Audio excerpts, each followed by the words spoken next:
welcome to this special deep dive. I am so glad you could join us today because we are stepping into some incredibly dense and highly debated territory. Oh yeah, profoundly polarizing territory today. It really is. And before we get into the thick of it, just a quick housekeeping note. Please remember to like and subscribe to the show wherever you're listening. It really helps us out. It does. It helps the algorithms know you value deep, nuanced conversations, and it ensures you never miss a deep dive. Exactly. So today's mission is a comprehensive, unfiltered review of a brand new, highly provocative ebook. We're talking about Conrad Reicher's 2025 release, Titled Doctors and Engineers, Cultural Enrichment by Mass Replacement Migration. That's the one. And I want to mention right at the top, if after listening to our analysis today, you want to read this massive text for yourself to see exactly how the arguments are constructed, Which you might want to do because it is dense. you can find it and buy it right now on Amazon Kindle and Google Play Books. You can also follow the author directly to see his ongoing commentary at Conrad Reicher on Substack. That's the @ Conrad Reicher on Substack. It is definitely a text that is actively leaving a massive mark on the cultural zeitgeist.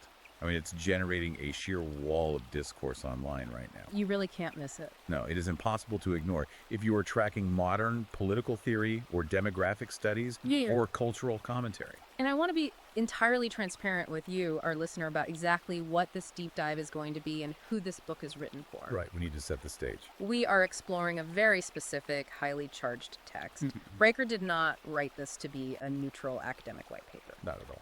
The book is explicitly written to hook a very specific target audience: men's rights activists, the red-pilled manosphere, and readers who feel profoundly alienated by modern Western societal shifts. That is his core demographic. The core thesis of Reicher's book is a deep, unflinching exploration of Western institutions.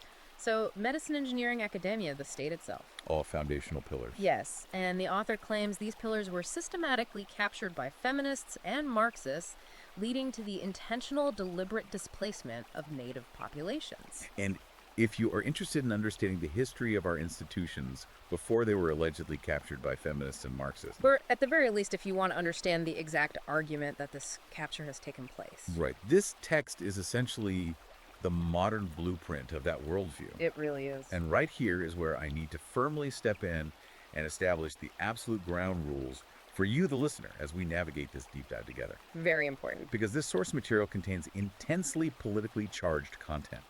It encompasses both right-wing and left-wing cultural touchpoints and touches on the third rails of modern society: race, gender immigration, and institutional trust. Ah, the heavy stuff. So I want to make it explicitly clear, we are never taking a side here.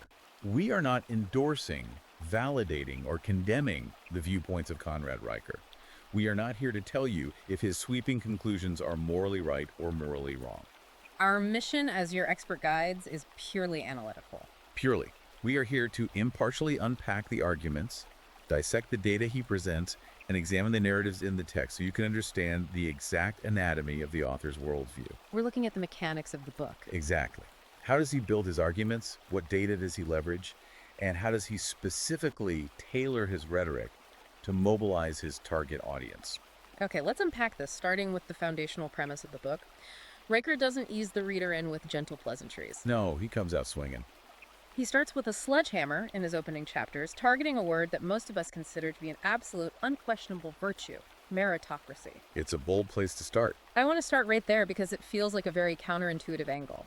How does an author who is supposedly advocating for excellence and competence begin by attacking the concept of meritocracy? He attacks it by claiming the word has been entirely hollowed out and weaponized. Reicher introduces this concept of the Great Delusion. The Great Delusion. Yes. He asks his reader to look at the term meritocracy, not as the noble ideal we were taught in grade school. Where the hardest working and smartest people rise to the top. Right. Not that. He says look at it as a hijacked concept.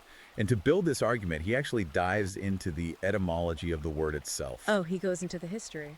He brings up Michael Young, the British sociologist who originally coined the term meritocracy way back in 1958 in a satirical dystopian novel called The Rise of the Meritocracy. Wait, let me pause you there. The word meritocracy started as a joke, or as a dystopia. Yes, it did. Because today, politicians across the entire political spectrum use it as the ultimate goal of a fair society. Exactly, and that is precisely the historical irony Reicher leverages to hook his reader. Young meant the book as a stark warning. A warning about what? The novel depicted a rigid, terrifyingly efficient future society where a new ruling class was built entirely on intelligence testing and relentless effort, Okay.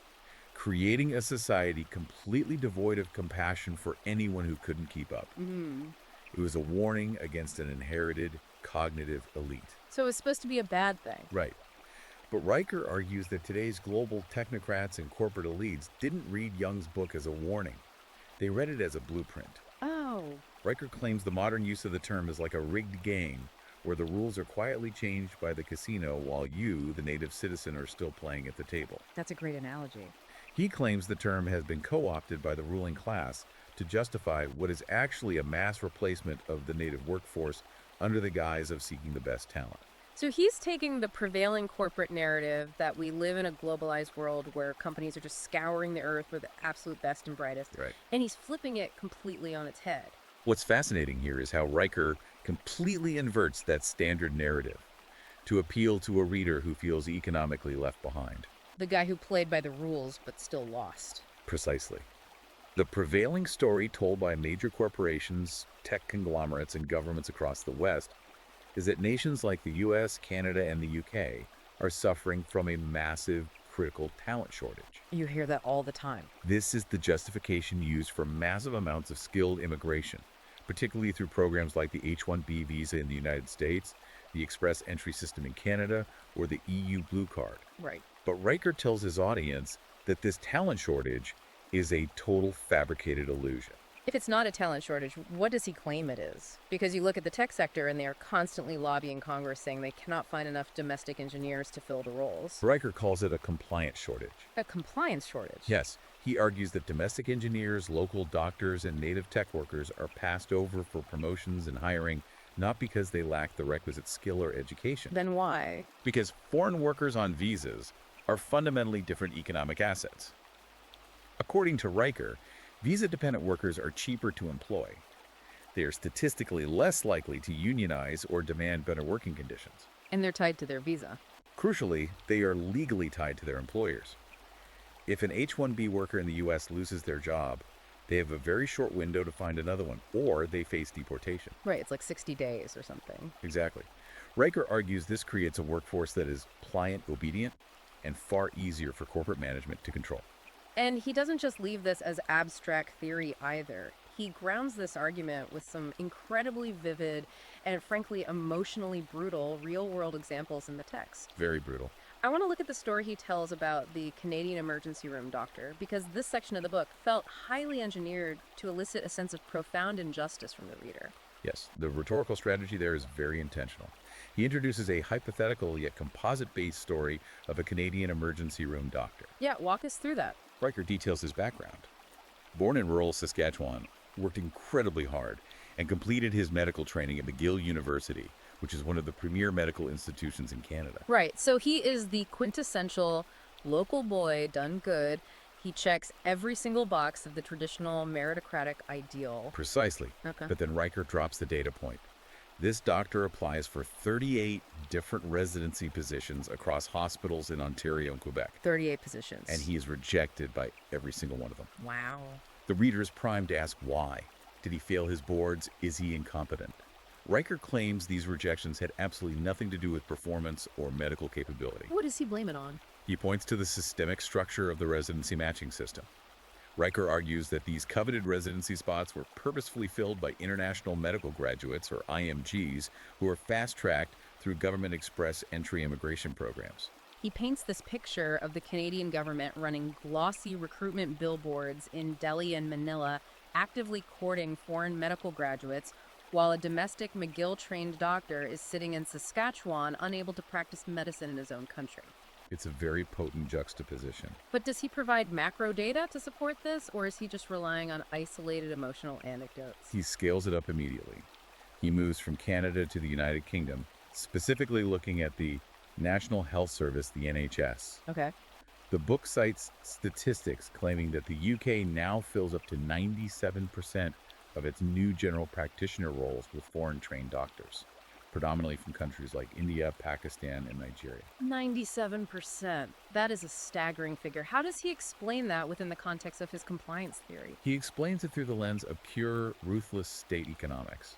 Riker notes that domestic British medical students currently face strict government caps on the number of medical training slots available at universities. So they literally cap how many citizens can study medicine. The state limits how many native British citizens can even become doctors. Riker says the rationale behind closed doors is simple math. It costs the British taxpayer hundreds of thousands of pounds to fund the years of education and training for a doctor in Plymouth or Manchester. Right. But if the UK imports a fully trained doctor from Punjab, the Indian taxpayer has already footed the bill for the education. Oh, I see. The UK gets the finished product for a fraction of the investment. Riker frames this not as global cooperation, but as the Western state abandoning its duty to educate and uplift its own youth in favor of cheap imported human capital. That economic ruthlessness really shines through when he pivots from medicine to the tech sector, which is obviously the engine of the modern economy. He goes after the H-1B visa program in the United States with a vengeance. He does. And he uses data from establishment sources to build his case, which is a key tactic for him. Right. He doesn't just quote fringe blogs. Exactly. Riker cites a 2022 Brookings Institution report. Brookings is a mainstream, widely respected think tank. Very mainstream. The report states that U.S. universities actually produce roughly 3 times as many computer science graduates as there are H-1B visas issued annually. Let me make sure I'm following the logic he's presenting to his reader. If U.S. universities are producing 3 times the number of computer science grads as there are visas, the argument that there are simply no Americans available to do the work mathematically falls apart. That is exactly his point. The math, according to Riker, fundamentally contradicts the corporate narrative of a talent deficit. Right. If there is a surplus of domestic graduates, wages should theoretically rise to attract them. Instead, tech companies lobby for more visas to increase the labor pool and keep wages suppressed. That makes sense from a corporate profit angle. He points his lens directly at tech titans like Google and highly visible figures like Elon Musk. Musk, the book notes, frequently advocates for massive, unlimited H-1B expansion to bring in top talent while simultaneously orchestrating massive layoffs of American engineers at his companies. He frames this dynamic with a very specific, chilling phrase: corporate feudalism. Corporate feudalism, yes. He's arguing that modern tech companies aren't engaging in free market capitalism. They are building modern fiefdoms. To support that feudalism claim, he brings in a 2021 MIT study. This study analyzed the behavior of visa-dependent workers in the tech sector. And what did they find? They found that H-1B workers are 68% less likely to sue their employers over workplace violations, wage theft, or abusive management practices compared to native-born citizens. Yeah, that's 68%. For Riker, this statistic is the smoking gun. It proves to his audience that companies are not importing innovation, they are importing silence. They're importing obedience. And he humanizes that data with the story of John Carter. This part of the book reads almost like an economic thriller. It really does. John Carter is an 18-year veteran at Intel. He's led divisions, he's built major architectural systems, he has a mortgage kids in college. And then, according to Riker's Telling HR, simply walks into his office one random Tuesday and says, "We're going in a different direction. Box up your desk." And the crucial detail Riker adds is who replaces him. Carter is not replaced by a brilliant new domestic college graduate with fresh ideas. No. He is replaced by an H-1B worker who is being paid $30,000 less per year. Riker includes a quote allegedly from the new management justifying the hire, saying the new guy doesn't ask questions, he just works. Riker uses that specific phrase to basically tell his reader, this is what they think of you. He says that phrase doesn't ask questions, just works, should absolutely terrify any free citizen in a democracy. He equates it to indentured technical labor. It's a powerful emotional hook for his target audience of men who pride themselves on logic, competence, and building things. Right. He's telling them your competence does not matter to the state or the corporation if it comes with the inconvenience of your civil rights. Exactly. But Riker knows that to make this a truly comprehensive worldview, he can't just limit his argument to the workplace. He has to show how this alleged system impacts the native citizen outside of office hours. So he shifts to the housing market. Right. He shifts his focus to the everyday economic reality, specifically unpacking the housing crisis and wage suppression. This is where he introduces Maria Ramirez. We go from a tech bro at Intel to a public school teacher in San Francisco. She makes about $80,000 a year, which sounds like a decent salary until you look at the California housing market. Doesn't go far there. No. She finds a small, modest studio apartment listed for $3,200 a month. She has pristine credit. She applies for the lease, and she gets flatly rejected. And Riker asks his reader to focus on why she was rejected. It wasn't because of another local teacher or the local firefighter. Who was it? She was outbid by 3 all-cash offers that came in significantly above the asking price. And who made those offers? According to Riker's research in the book, they were foreign investors operating through anonymized shell companies looking to park capital in Western real estate. So she's playing by the rules of the local economy, but she's suddenly forced to compete against the wealth of the entire globe just to secure shelter in the city where she was born and works. This is a macroeconomic critique of globalism itself. Riker frames mass migration and the globalization of real estate as twin tools used by the elite administrative class. To what end? The strategy, he claims, is to artificially inflate asset prices, specifically housing and land, which the elites own, while simultaneously suppressing the wages of the working class by flooding the labor market. He points his readers to Toronto as a prime example of this, right? Yes, the book notes that the average home in Toronto went from around $220,000 in 2001 to over $1.1 million today. Riker argues this astronomical rise is completely decoupled from local wage growth and is driven entirely by mass immigration policies inflating demand. Does he have academic backing for the wage suppression side of that equation? Because standard liberal economics often argues that immigration actually expands the pie for everyone by creating more consumers. He directly challenges that liberal economic consensus by citing a major 2019 study by a Swedish economist named Magnus Carlson. Magnus Carlson, okay. Carlson looked at high immigration zones in Sweden over a decade. His findings were incredibly controversial. He concluded that native working-class populations in these high immigration zones saw their wage growth lag by up to 15% compared to native populations in homogeneous areas. Let's break down the logic Riker is extracting from Carlson's data. How does he explain the mechanics of that 15% loss to his reader? He explains it as a pincer movement on the middle class. The logic Riker presents is that flooding the labor market with millions of new desperate workers creates an artificial surplus of labor. Right. If an employer has 100 people begging for a single job, they have absolutely zero incentive to offer raises-proof conditions or provide benefits. They can freeze or even lower wages. That is the bottom jaw of the pincer. And the top jaw? The top jaw is the housing market. That same massive influx of people suddenly needs shelter, which creates an artificial explosion in demand for housing, driving rents and home prices through the roof. So the native citizen is caught in the middle. Their paycheck is stagnating because of foreign labor competition, and their rent is doubling because of foreign housing demand. Exactly. And who does Riker say is orchestrating and benefiting from this massive squeeze? He claims this is the deliberate design of what he calls the new caste system. The new caste System, yes. And to illustrate the end goal of this system, Riker points to Dubai. He calls Dubai the ultimate unfiltered naked model of the future that Western elites are trying to build. How so? In Dubai, roughly 85% of the total population are expatriates and migrant laborers. They cannot vote. They cannot legally own land in most areas. They have absolutely no permanent civic rights or pathways to citizenship. They're just workers. They exist purely as a disposable labor engine. Correct. Meanwhile, the global elites live in hyper-luxurious, completely insulated gated communities. He argues that Western politicians and CEOs look at Dubai and they don't see a human rights violation or a dystopian nightmare. They see utopia. They see a perfectly frictionless economic model without the messy inconveniences of a voting-demanding middle class. Exactly.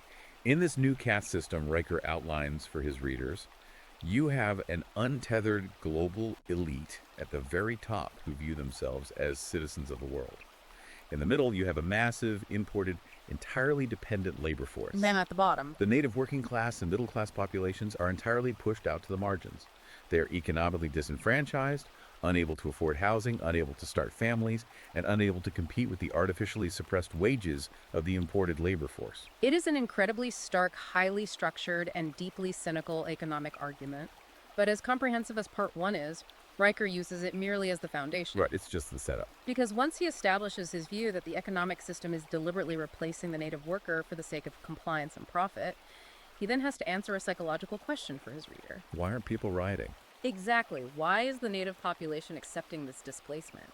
And that leads him to explore the psychological, cultural, and biological mechanisms that he claims are being weaponized to pacify the public. Which organically brings us to the second major pillar of his worldview, the biological imperative, and what he provocatively terms the war on native men. Here's where it gets really interesting and where the book takes a hard turn away from standard conservative economics into evolutionary biology and social psychology. He pulls up a very famous, very controversial 2006 study by Robert Putnam, a renowned sociologist at Harvard University. The inclusion of Putnam is a brilliant rhetorical move by Riker, because Robert Putnam is generally considered to be quite liberal. He's an establishment Ivy League academic. Right, he's not a fringe guy. But his 2006 study on diversity and social capital sent shockwaves through the sociology world. Putnam essentially found that high levels of ethnic and cultural diversity actually destroy social trust within communities. Let's do a quick ELI 5 explain. Like, I'm 5 on Putnam's study for our listeners. How did Putnam actually measure social trust, and what exactly did he find that makes Riker lean on it so heavily? Putnam looked at dozens of communities across the United States. He measured social trust by looking at tangible behaviors. How often do people volunteer? How frequently do they give to charity? Do they trust the local government? Do they know their neighbors' names? Okay. Most importantly, if they lose their wallet on the street, do they believe a stranger will return it? And what did he find? What Putnam found to his own reported dismay was that in highly homogeneous communities, trust was very high. But in highly diverse areas, trust completely collapsed. People in diverse neighborhoods didn't just distrust people of other races, they distrusted people of their own race. They essentially hunkered down, withdrew from civic life, and isolated themselves. And Riker uses this Ivy League data to argue that the prevailing cultural mantra of diversity is our strength is not just a political slogan he disagrees with, but a fundamental biological lie. Exactly. He claims that forcing diversity onto a population ignores human nature.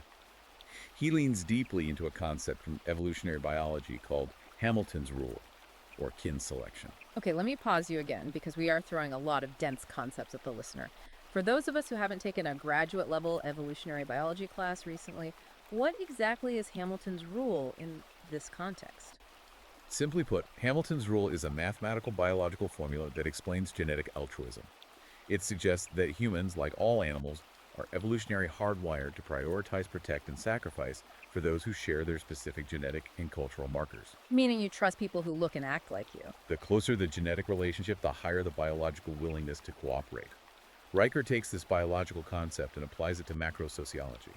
He contrasts homogeneous societies against diverse ones to prove his point. What are his examples? He points to places like Japan, Poland, and even the micro-societies of the Amish in the United States. These groups exhibit incredibly high social trust, incredibly low crime rates, and strong, unbreakable familial bonds. Because according to Riker's application of Hamilton's rule, they see themselves and their neighbors. They are biologically and culturally aligned. Exactly. And he contrasts those high-trust societies against what he sees as the highly fragmented, paranoid, and alienated reality of modern Western cities like London, Chicago, or Malmö in Sweden. Right. He claims that by ignoring biology and forcing rapid demographic changes, the state triggers an evolutionary trap where social cohesion fundamentally collapses. People retreat into tribal enclaves and civil society dies.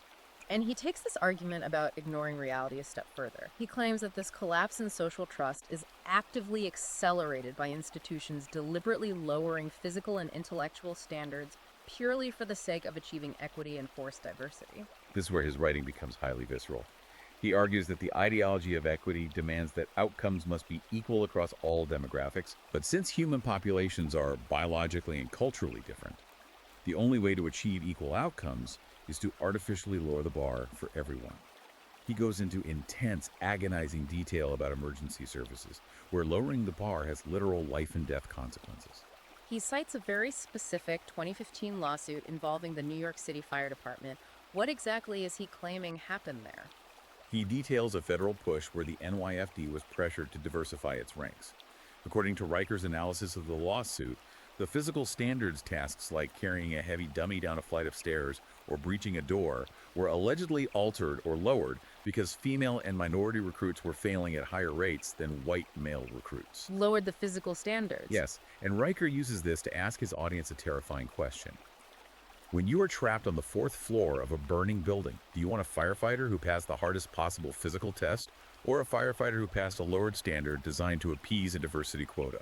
He points to an international example too, right? The Yeah. Brussels fire. Yes, he recounts a horrific incident in Brussels. According to the text, a squad of firefighters was deployed to a major blaze. The commander shouted evacuation orders over the radio in Dutch. Okay. However, to meet diversity integration quotas, the city had hired migrant firefighters who did not fully comprehend the local language. Riker claims the migrant firefighter misheard or misunderstood the Dutch command, leading to a deadly delay in the evacuation protocol.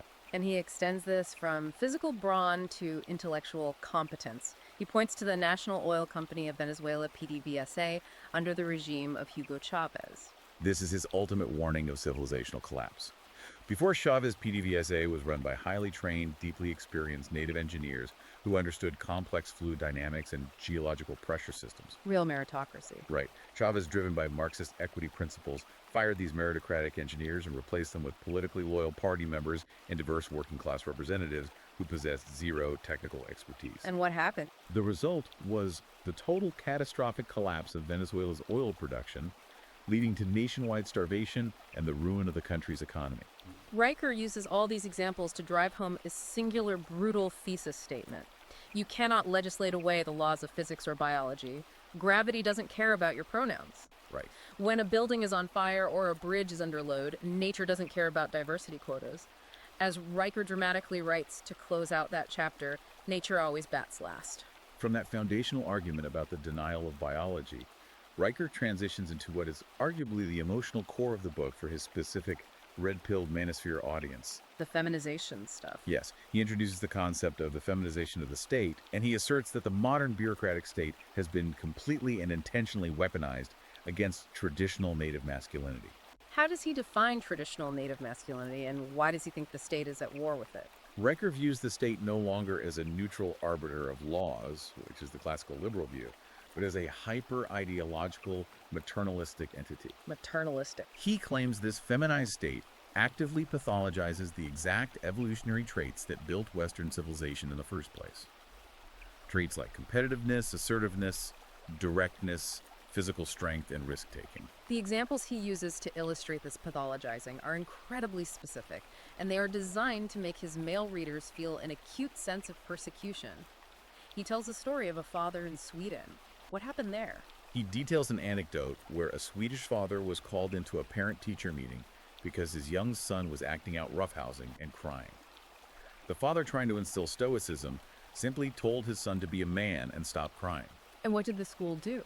According to Riker, the school reported this to social services, and the state actually fined the father 10,000 kronor for inflicting emotional abuse by enforcing rigid gender stereotypes. So the state is literally criminalizing traditional fatherhood. Yeah, exactly. But the rhetorical twist Riker adds is the double standard. He points out that while the native Swedish father is fined and publicly shamed for a mild assertion of traditional masculinity, immigrant fathers from deeply patriarchal fundamentalist cultures are simultaneously praised by the state and the media. Praised for what? For maintaining their beautiful tribal loyalty and cultural heritage, even when that heritage is infinitely more oppressive than telling a boy to toughen up. He moves from Sweden to a classroom in Finland to show how early this psychological conditioning starts. He shares an anecdote about a young Finnish boy. Right, the soldier story. The teacher asks the class what they want to be when they grow up. The boy raises his hand and proudly says he wants to be a soldier to defend his country. And the teacher's response is basically an intervention. Yep. She smiles condescendingly and tells him in front of the whole class, "Wouldn't you rather be a caregiver, a nurse? The world is peaceful now. We need more nurturing, gentle men, not violent ones."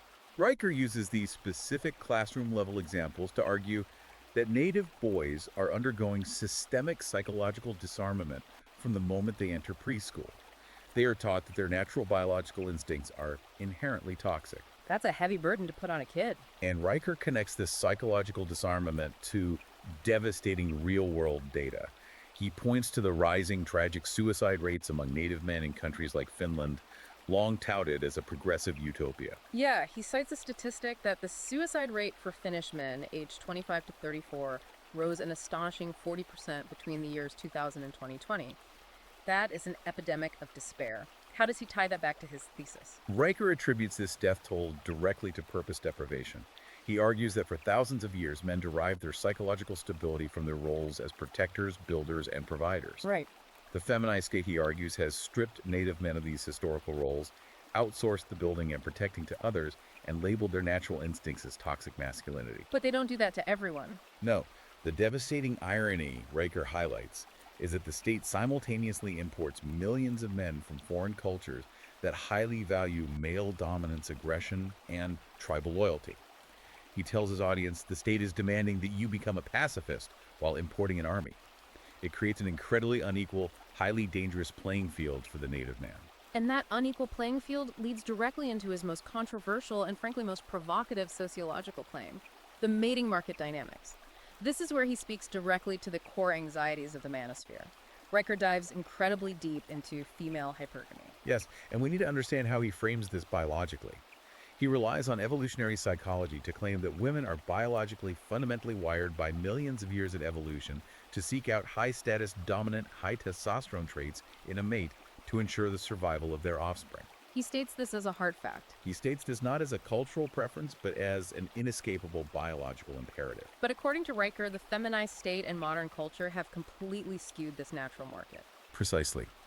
If we connect this to the bigger picture Riker is painting, he argues that the state has orchestrated a massive demographic mating collapse for the Native man. A mating collapse. By flooding Western nations with foreign men from patriarchal cultures, men who, as Riker describes them, do not apologize for their masculinity, who carry themselves with assertiveness, and who demand respect. While simultaneously forcing Native men to undergo decades of education, telling them to be emotionally submissive, overly agreeable, and endlessly apologetic for their privilege. The state has rendered the Native man biologically unattractive to the Native woman.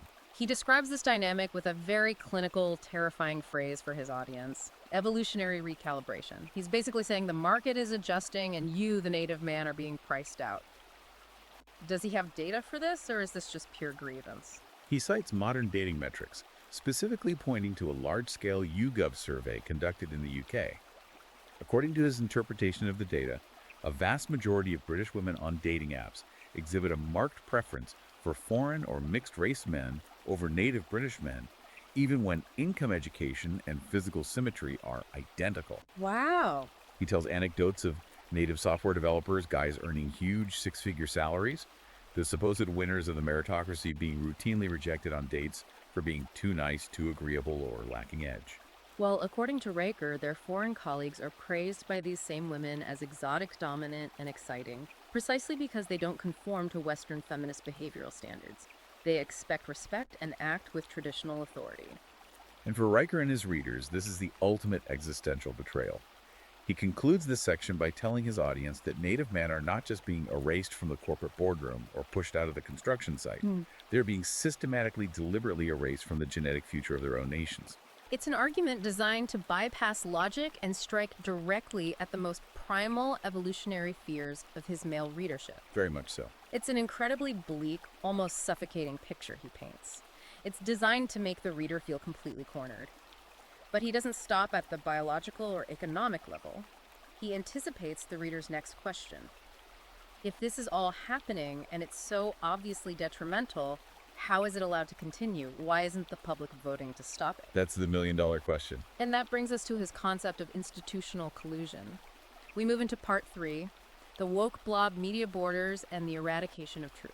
Riker claims that none of this massive demographic and economic displacement could happen in a functioning democracy without the total coordinated institutional collusion of what he terms the woke blob. I've heard variations of that term before. How exactly does Riker define the woke blob in the context of this book? He defines it as an unholy, completely symbiotic trinity composed of the corporate media academia and the permanent state bureaucracy. Those three. He argues that these three pillars are no longer separate entities holding each other accountable, but a single ideological organism with a shared goal. And their primary, most effective weapon against the native citizenry, the suppression of data and the eradication of objective truth. He argues that the administrative state uses the guise of compassion and anti-racism as a moral cover for what is actually administrative sabotage against his own citizens. And he brings receipts when it comes to the manipulation of crime statistics. The claims he makes here are staggering. He points specifically to a very controversial 2017 decision made by Sweden's National Police Board. In 2017, the Swedish police officially decided to delete the ethnicity and national origin fields from their national crime database. Delete them completely. Riker dissects the rationale given by the police, which was to prevent prejudice and avoid stigmatizing minority groups, and completely shreds it. He argues this is a deliberate, calculated move to blind the public to hide the undeniable statistical reality of surging migrant gang violence, bombings, and sexual assaults that were tearing Swedish society apart. So he's saying the state didn't fix the crime problem, they just made it illegal to measure it. Exactly. And he follows that up with a massive scandal from Germany. He points to a 2024 investigative report by Der Spiegel, a highly credible German publication. Right, Der Spiegel is huge. The report alleged that Germany's top federal police and intelligence agencies, the BKSI and the BFE, were actively suppressing and altering migrant crime statistics. And the alleged reason, specifically to avoid fueling right-wing narratives and to protect the legacy of Angela Merkel's open-door immigration policies. Riker's takeaway for the reader is profound here. He says that when the state begins lying about basic empirical realities like crime and physical safety in order to protect an ideological narrative, civilization is already in a state of active collapse. The social contract is broken. And he applies this exact same lens to the border crisis in the United States. He looks at the sheer scale of the border numbers. He cites the 2.5 million apprehensions by U.S. Customs and Border Protection in a single year, 2023. He analyzes the deliberate political dismantling of the Remain in Mexico policy, which previously forced asylum seekers to wait outside the U.S. while their claims were processed. And he goes after the non-governmental organizations, the NGOs, which he sees as the enforcement arm of the woke blob. He brings up groups like Race, pointing out that they are heavily funded by liberal Silicon Valley billionaires. Right. He notes how these NGOs use their massive war chest to actively sue the federal government to block deportations, basically tying up the legal system so that no one can ever be removed. Riker uses all this to make a fundamental paradigm shift for his reader. His absolute conviction is that the border system isn't broken. When politicians go on TV and say the system is broken, Riker claims they are lying. It's not a failure of competence, and it's not a lack of resources. What is it then? He claims the system is succeeding perfectly at its actual unspoken goal. Demographic replacement. The chaos is the feature, not the bug. But to maintain a system that is so obviously damaging to the local population, the woke blob needs to control how people think about it. And that leads to Riker's critique of linguistic sabotage and media complicity. He argues the media acts as the propaganda wing of the state. He traces how the media subtly, methodically changes the rules of language to alter public perception over time. He notes how major institutions like the Associated Press Style Guide and the BBC officially changed the term illegal immigrant to undocumented person. That shift happened a few years ago, yeah. To Riker, this is a brilliant piece of psychological warfare. Undocumented sounds like a mere clerical error. It sounds like someone just forgot their paperwork at the DMV. It completely erases the criminality, violation of sovereignty, and the physical act of crossing the border. It softens the reality.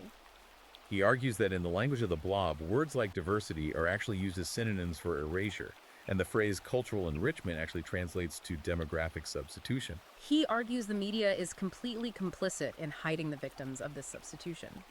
The book points out how the corporate media will endlessly run glowing, beautifully shot features on immigrant entrepreneurs. And look, that is the classic, heartwarming American dream narrative. Sure it is. But Riker says they run those stories to completely black out and ignore the agonizing stories of native displacement. And to illustrate this, he tells the heartbreaking story of Joe Kowalski. Joe is a third-generation mechanic in Detroit. He's the bedrock of his working-class community. But Joe had to shutter his family business and declare bankruptcy. Why? Because 3 new Somali-owned garages opened up within a 6-block radius of his shop. And Riker points out the crucial detail. Every single one of those new garages was heavily subsidized and launched with a $75,000 federal refugee small business grant. So Joe is paying taxes to a government that then gives his tax dollars to foreign nationals to open businesses directly competing with him, allowing them to undercut his prices until he goes bankrupt. Exactly. And the kicker to the story is that Joe, desperate to save his grandfather's shop, actually applied for the exact same federal small business grant. And he was flatly denied because, as a native-born citizen, he didn't qualify for the refugee enrichment funds. That is brutal. Riker tells his audience the New York Times will never, ever tell Joe's story because Joe doesn't fit the narrative of the woke blob. Joe is considered collateral damage in the quest for diversity. So if the media won't tell the truth and the government is actively suppressing data, where can a citizen turn? Historically, people turn to religion or education for truth. What does this all mean for our cultural institutions? Well, Riker argues they've been just as captured. He initiates a blistering critique of what he calls the Church of Woke.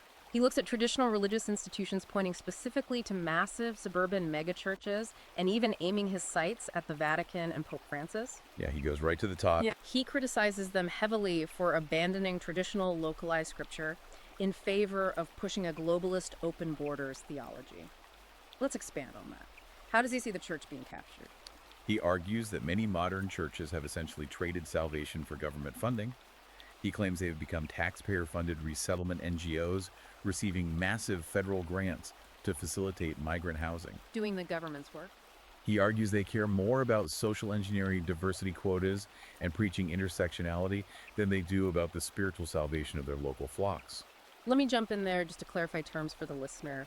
When Riker criticizes them for pushing intersectionality, what does he mean in this context? Intersectionality is an academic framework that categorizes people based on their overlapping identities of oppression, race, gender, sexual orientation, etc. Riker argues that the church has adopted this Marxist hierarchy, meaning they view a native white working class parishioner as an oppressor who needs to atone while viewing a newly arrived migrant as inherently virtuous due to their oppressed status. He claims this completely perverts the Christian doctrine of equal grace. And if the church is compromised, he argues academia is even worse. This leads to what I found to be his most fascinating philosophical argument in the entire book, the death of the trivium. This is a profound point. The trivium is the foundation of classical Western education, dating back to the Middle Ages. It consists of three pillars: grammar, logic, and rhetoric. Break those down for us. Grammar is learning the foundational rules and facts of reality.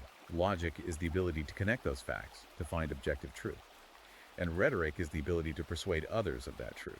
Riker argues that the modern university system has actively, intentionally assassinated the trivium. He argues they have completely inverted it. They prioritize emotional rhetoric first. They actively destroy grammar by claiming definitions of words like man or woman are subjective, and they view logic as an actual tool of oppression. What are the examples he gives of this ideological capture? He provides alarming documented examples from the Ivy League. He cites an instance at Columbia University where a tenured professor was formally reprimanded by the administration for assigning Plato's Republic. Plato. The reason.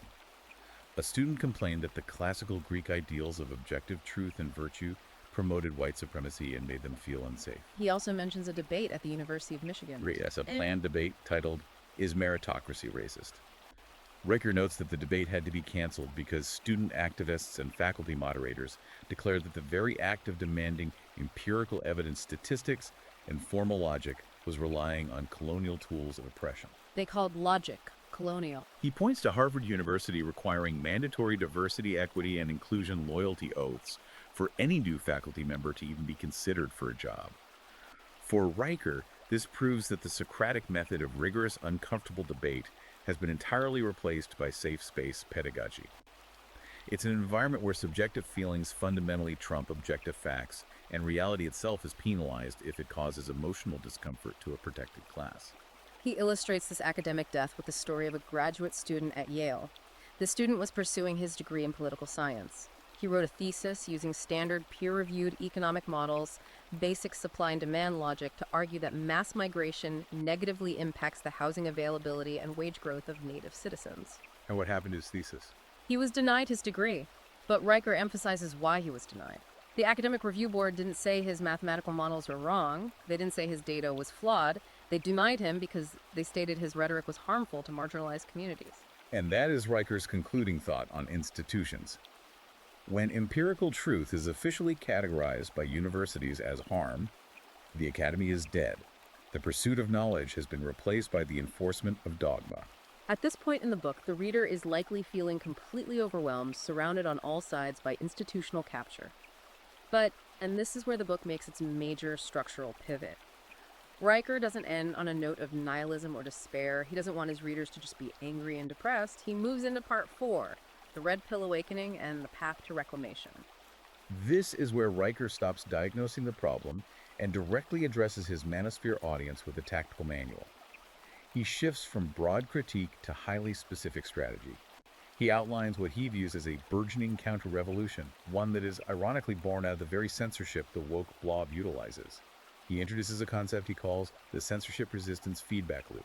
This is his argument that banning controversial figures doesn't silence them at all. It acts as a massive accelerant. It multiplies their influence exponentially. He uses figures like Andrew Tate and Jordan Peterson as his prime examples. Exactly. When those figures were purged from mainstream corporate control platforms like YouTube, Twitter, or mainstream publishing houses, the woke blob thought they had achieved victory. But Riker points out that the ideas didn't disappear. Of course not. Millions of young men perceiving the censorship as proof that these figures were speaking dangerous truths simply adapted. They downloaded VPNs, they migrated to unmoderated alternative platforms like Rumble, Telegram, and X, and they started sharing forbidden content through vast decentralized shadow libraries like Library Genesis. I want to focus on that point about shadow libraries because Riker notes a fascinating trend. These young men aren't just downloading political manifestos or modern podcast transcripts. He points out that shadow libraries are seeing millions of downloads for texts written thousands of years ago. This raises an incredibly important question about the nature of this awakening. Riker notes that these young men abandoned by modern academia are teaching themselves. They are downloading the works of classical philosophers like Arthur Schopenhauer, Friedrich Nietzsche, and the Stoic Emperor Marcus Aurelius. They're reading the classics. They are actively seeking out the foundational texts of Western civilization because they realize the corporate media machine has starved them of meaning. They are abandoning the mainstream entirely to forge their own intellectual republic. So Riker's telling his readers, you are not victims of the system. You are the vanguard of a new parallel society. But he doesn't just want them reading philosophy in the dark. He demands action. He advocates for the physical active construction of parallel institutions. Since the public schools and the Ivy League are, in his view, completely captured by Marxist ideology and beyond saving, he advises men to enact a total walkaway. And he lists specific concrete actions that are already happening. He talks about the movement of fathers deliberately pulling their children, especially their sons, out of the public school system. He argues that public schools are places where children are taught to hate their own history, where they are introduced to pronoun wheels in kindergarten and subjected to endless gender theory. To replace this, Riker highlights the explosive growth of classical academies. He names specific networks, places like the Socratic Academy in Ohio, the Leibniz Academy in Idaho, and the massive Great Hearts Charter Network across the Sun Belt. These aren't fringe setups. Great Hearts has tens of thousands of students on wait lists. And the curriculum is the key. Riker explains that these classical academies flatly refuse all DEI mandates. They don't have safe spaces. Instead, they resurrect the trivia. They bring it back. They teach young boys how to read Homer's Iliad to understand heroism. They teach Latin to instill grammatical discipline. They teach formal logic so students can dismantle fallacious arguments. Riker emphasizes that the parents funding and building these schools aren't rich liberal elites. They are working-class men, plumbers, mechanics, and local business owners who are pooling their resources to rescue their children from state indoctrination. Furthermore, Riker focuses heavily on the restoration of physical male brotherhoods to combat the crushing psychological toll of modern alienation. He profiles a specific group to illustrate this, the Iron Fellowship in Austin, Texas. The Iron Fellowship is a fascinating case study in Riker's worldview. This is a rapidly growing group of men who deliberately reject the comfort of modern life. They meet at 5:30 in the morning in the Texas heat. They strap on 50-pound rucksacks and walk 5 miles together in silence. Afterward, they study Stoic philosophy and hold each other brutally accountable for their personal and professional failures. Riker frames this deliberate pursuit of physical hardship and strict male exclusivity as the ultimate antidote to what he calls the feminist therapy industrial complex. Yes, he argues that the modern therapeutic state tells men that the solution to their depression is emotional vulnerability, crying, and endlessly talking about their feelings. Riker wholly rejects this. He argues that men don't need emotional vulnerability to heal. They need duty. They need physical strength, a sense of shared hardship, and the unbreakable bonds of an exclusive tribe. He claims that only by rebuilding these primal fraternities can men develop the psychological armor needed to withstand the woke blob. It's all about rejecting the rotting system and building a new hardened one from the ground up. But Riker knows that small academies and men's groups in Texas might feel like a drop in the ocean. The reader needs proof that this resistance can scale to the national level. And for his ultimate macro-level model of reclamation, Riker points to one specific sovereign nation, Poland. He holds Poland up as the shining beacon of hope. The ultimate success story of a native population successfully resisting the woke blob and maintaining its national soul. And historically, this makes sense.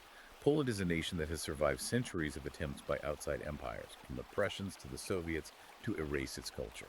How does Riker analyze Poland's modern resistance? What exactly did they do right, in his view?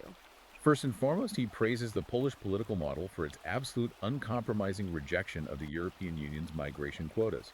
When the administrative bureaucrats in Brussels tried to pressure and blackmail Poland into accepting massive unvetted migrant flows from the Middle East and North Africa under the guise of shared European responsibility, Poland simply said no. They shut the door. They built physical walls, they deployed their military, and they secured their borders. They prioritized the physical safety of their native citizens over the moral approval of the global elite. But Riker points out that their resistance wasn't just physical defense, it was internal economic and cultural strategy. He highlights how Poland actively rebuilt its technical workforce. Yes, instead of claiming a talent shortage and importing cheap labor like the UK or Canada, Poland invested heavily in its native sons. Riker details how the Polish government created programs funding zero-interest loans for local native-owned businesses. Crucially, these loans came with zero strings, attached no requirements for ESG compliance. Just to clarify, ESG stands for Environmental, Social, and Governance Criteria, which is essentially a corporate scorecard for diversity and climate policies that many Western banks now require for funding. Exactly. Poland rejected the ESG scorecard. They allowed local bakers, builders, and tech firms to hire local Polish apprentices based purely on merit and cultural fit, creating a booming, self-sustaining middle class. And culturally, Riker points to the role of the Polish Catholic Church. Unlike the Western megachurches he criticized earlier, he claims the Polish Church acted as a shield for national identity. He highlights a massive parallel education network launched within the country called Domowa Szkoła, or homeschool. By 2024, the book claims over 40,000 students were enrolled in this parallel system. It operates entirely outside the purview of the progressive EU educational mandates. These students are learning classical Latin, unvarnished Polish history, and classical logic, entirely bypassing the curricula, pushing gender theory or post-nationalism. For Riker, Poland is the living, breathing proof that a nation does not have to die. A nation can survive and even thrive if it stubbornly refuses to outsource its labor, its borders, and its soul. Which brings us to Riker's final resounding, deeply militant message to his target audience. He doesn't end with a plea for political compromise. He tells the men reading his book, do not wait for a political savior. Do not submit to the psychological guilt trips of the media. Do not fear the censorship of the state. He urges them to act right now, to build their own uncancelable businesses, to fund classical schools to marry and father children, and to fiercely, unapologetically defend the legacy of Western civilization using the tools of logic, physical strength, and unyielding truth. It is a highly mobilizing call to action designed to completely awaken and radicalize the red-pilled reader into action. I have to say, looking back at the journey we've just taken, it is truly an ultra-long, incredibly dense and incisive scope of material we've unpacked today. We've gone from the macroeconomics of the H-1B visa and the concept of corporate feudalism to the evolutionary psychology of modern dating apps, through the destruction of the classical trivium in academia, all the way to the Stoic brotherhoods of Texas and the sovereign resistance of Poland. I want to sincerely thank you, the listener, for sticking with us through such an intense, deep, and unsparing dive into a highly controversial, highly detailed worldview. It is a massive amount of ideological architecture to process. It certainly is a monumental amount of theory to synthesize. And before we officially wrap up, I want to leave you with a final, overarching, provocative thought to mull over on your own as you digest this deep dive. What's that? Throughout this massive text, Riker frames the defining conflict of the 21st century, not as a traditional kinetic war between competing nations like America versus China, but as a brutal internal civil war. A war between a globalized, highly mobile administrative elite who view borders as economic obstacles, and localized native working-class populations who view borders as the last line of defense for their culture and livelihood. If we assume for a moment that this hypothesis holds true, that the primary fracture in modern society is indeed between the global woke blob and the local-rooted citizen, how will the very definition of citizenship fundamentally change in the next 50 years? Will we see the complete irreversible dissolution of national borders as we know them, giving way to a globalized new caste system of corporate feudalism managed by technocrats? Or will the pressure of displacement cause a massive violent backlash resulting in a return to highly fortified, fiercely homogenous city-states where citizenship is determined entirely by blood and shared culture. It is a stark, terrifying question that builds directly on Riker's darkest fears and most ardent predictions, and is a question that history inevitably will have to answer. That is a profoundly heavy, fascinating question to end on. A huge thank you once again to you, our listener, for joining us as we navigated the complex architecture of this text. Please remember to take a second to like and subscribe to the show so you can catch our next deep dive into the ideas shaping our world.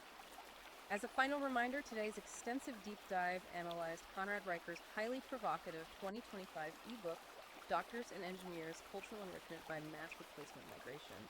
If you want to explore the source material for yourself to see exactly how these arguments read on the page, you can find it and purchase it right now on Amazon Kindle and Google Play Books.